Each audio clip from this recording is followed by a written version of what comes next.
শুধুমাত্র এই দোয়াটি একবার পড়েন, আল্লাহ তাআলা আপনার 90 বছরের গুনাহ মাফ করে দেবেন ইনশাআল্লাহ। আপনার 90 বছরের গুনাহ মাফ হয়ে যাবে যদি মাত্র এই দোয়াটি যদি একবার পড়তে পারেন। আপনার ভাগ্য খুলে যাবে, রিজিকে বরকত আসবে, মনের নেক আশা পূরণ হবে, আল্লাহ আপনার সব দোয়া কবুল করে দিবেন। সুবহানাল্লাহি ওয়া বিহামদি। এত ফজিলত, এই দোয়াটা আপনারা শেয়ার করে দিবেন। এই যুবকেরা, আমল না করেও সওয়াব পাবা। তোমার একটি শেয়ারে, একটা বাটনে প্রেস করে তুমি সওয়াব পেয়ে যাবা। কারণ তুমি আমল না করো, অন্য কেউ যদি তোমার শেয়ারের বদৌলতে আমল করে, সওয়াব তুমি পেয়ে যাবা। নবীজির হাদিস।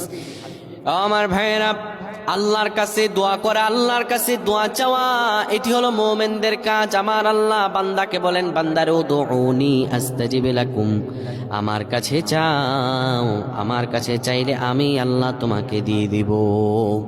কেউ যদি একবার এই দোয়াটি পড়তে পারে, দোয়াটি হলো রব্বি ইন্নী যালামতু নাফসি ফাগফিরলি।